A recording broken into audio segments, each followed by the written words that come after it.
Welcome to my vlog. ಎಲ್ಲರೂ ಹೇಗಿದ್ದೀರಾ? I hope ಎಲ್ಲರೂ ಚೆನ್ನಾಗಿದ್ದೀರಾ ಅಂತ ಅಂದ್ಕೊಂಡಿದ್ದೀನಿ. ಇದು ಬಂದು ಬುಧವಾರದ ವ್ಲಾಗ್ ಆಗಿರುತ್ತೆ, ಅಮಾವಾಸ್ಯೆ ದಿನದ್ದು. ಮಾರ್ನಿಂಗ್ 5:30ಗೆ ಎದ್ದೆ. ಫಸ್ಟ್ಗೆ ನಾನು ಬ್ರೇಕ್ಫಾಸ್ಟನ್ನು ಮಾಡಿಟ್ಕೊಂಡೆ. ಏನಕ್ಕೆ ಅಂತಂದರೆ ಹಸ್ಬೆಂಡ್ಗೆ ನಾನು ಪೂಜೆ ಮಾಡೋ ತನಕ ಲೇಟ್ ಆಗಿಬಿಡುತ್ತೆ. ಪೂಜೆ ಮಾಡಿ ಆಮೇಲೆ ಬ್ರೇಕ್ಫಾಸ್ಟ್ ಮಾಡಬೇಕಾದ್ರೆ ತುಂಬ ಲೇಟ್ ಆಗುತ್ತೆ ಅಂತ ಅಂದ್ಕೊಂಡು ಫಸ್ಟ್ಗೆ ಬ್ರೇಕ್ಫಾಸ್ಟ್ ಮಾಡಿ ಇಟ್ಕೊಂಡೆ. ಬ್ರೇಕ್ಫಾಸ್ಟ್ಗೆ ನಾನು ಪಲಾವ್ ಮಾಡಿದ್ದೀನಿ. ನೆಕ್ಸ್ಟ್ ಅದಾದ ತಕ್ಷಣ ಮನೆಯೆಲ್ಲ ಕಸ ಹೊಡ್ಕೊಂಡು ಮನೆಯನ್ನೆಲ್ಲ ಒಂದ್ಸರಿ ಕ್ಲೀನ್ ಮಾಡಿಕೊಂಡೆ. ನೆನ್ನೆನೂ ಸಹ ಕ್ಲೀನ್ ಮಾಡ್ಕೊಂಡಿದ್ದೆ. ಮತ್ತು ಒಂದ್ಸರಿ ಕ್ಲೀನ್ ಮಾಡ್ಕೊಳ್ಳೋಣ ಅಂತ ಮನೆಯೆಲ್ಲ ಮಾಪ್ ಮಾಡಿಕೊಂಡು ನೆಕ್ಸ್ಟ್ ನಾನು ಸ್ನಾನ ಮಾಡ್ಕೊಂಡು ಬಂದು ಪೂಜೆಗೆ ರೆಡಿ ಮಾಡ್ಕೋತಾ ಇದ್ದೀನಿ.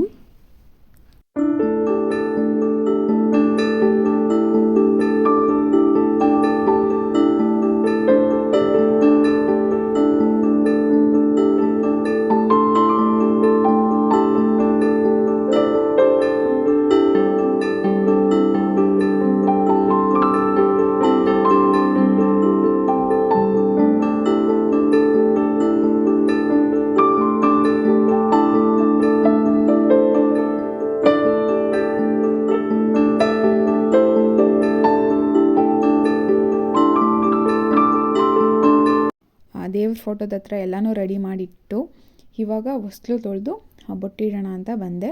ರಂಗೋಲಿನೂ ಸಹ ಹಾಕಿದ್ದೀನಿ, ಅದನ್ನು ಸಹ ನೋಡಿ ಸಪೋರ್ಟ್ ಮಾಡಿ ನನಗೆ. ಇನ್ನು ಯಾರು ನನ್ನ ಚಾನಲೆಲ್ಲ ಸಬ್ಸ್ಕ್ರೈಬ್ ಮಾಡ್ಕೊಂಡಿಲ್ಲ ಪ್ಲೀಸ್ ಬೇಗ ಹೋಗಿ ಸಬ್ಸ್ಕ್ರೈಬ್ ಮಾಡ್ಕೊಳ್ಳಿ.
ಈ ರೀತಿ ಬಂತು ರಂಗೋಲಿ. ಹೇಗಿದೆ ಅಂತ ಕಮೆಂಟ್ ಮಾಡಿ ತಿಳಿಸಿ.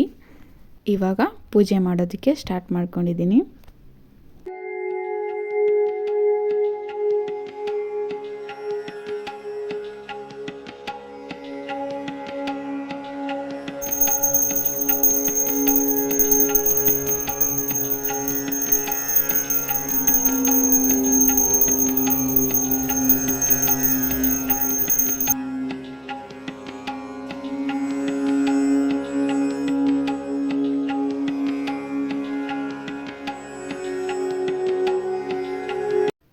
ಅಮಾವಾಸ್ಯೆ ದಿನ ನಿಂಬೆಹಣ್ಣನ್ನು ಪೂಜೆ ಮಾಡಿ ಅದನ್ನು ಕಟ್ ಮಾಡಿ ಅದಕ್ಕೆ ಅರಿಶಿನ ಮತ್ತು ಕುಂಕುಮನ ಹಾಕಿ ಹೊಸ್ತಿಲಿನ ಎರಡೂ ಸೈಡ್ ಇಡಬೇಕಂತೆ ಇದನ್ನು ನನಗೆ ವಂಜಾಕ್ಷಿ ಮ್ಯಾಮ್ ಅಂತ ಪ್ರೈಮರಿಯಲ್ಲಿ ಓದ್ತಾ ಇರಬೇಕಾದ್ರೆ ಅವರು ನನಗೆ ಹೇಳ್ಕೊಟ್ಟಿದ್ರು. ಅವ್ರ ಮನೆಗೆ ಹೋಗಿದ್ದೆ, ಆಗ ಅವ್ರು ಈ ರೀತಿ ಮಾಡ್ತಾಯಿದ್ರು.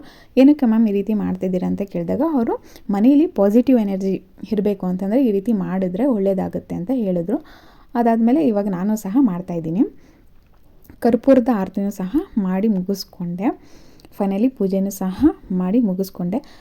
ನಾನಿಲ್ಲಿ ಒಂದು ಗೋಲ್ಕದ ಡಬ್ಬಿಯನ್ನು ಇಟ್ಕೊಂಡಿದ್ದೀನಿ. ಅಲ್ಲಿಗೆ ಪೂಜೆ ಮಾಡುವಾಗೆಲ್ಲ ಒಂದು 50, 100 ಈ ರೀತಿ ಹಾಕ್ತಾನೆ ಇರ್ತೀನಿ. ಅದರಿಂದ ಏನಾದರೂ ತೊಗೊಳ್ಳೋಣ ಅನ್ನೋ ಒಂದು ಇಂಟೆನ್ಷನಿಂದ.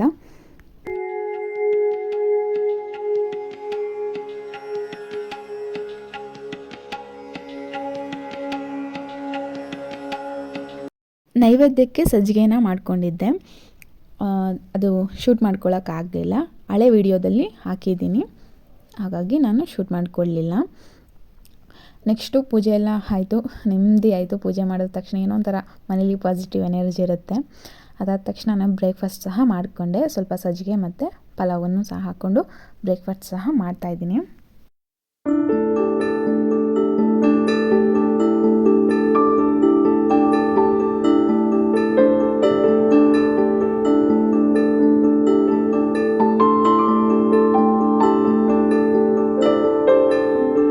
ಟಿಫನ್ ಎಲ್ಲ ಮುಗಿಸ್ಕೊಂಡು ಹಾಲು ತೊಗೊಂಡು ಬಂದು ಟೀನ್ ಮಾಡಿಕೊಂಡೆ.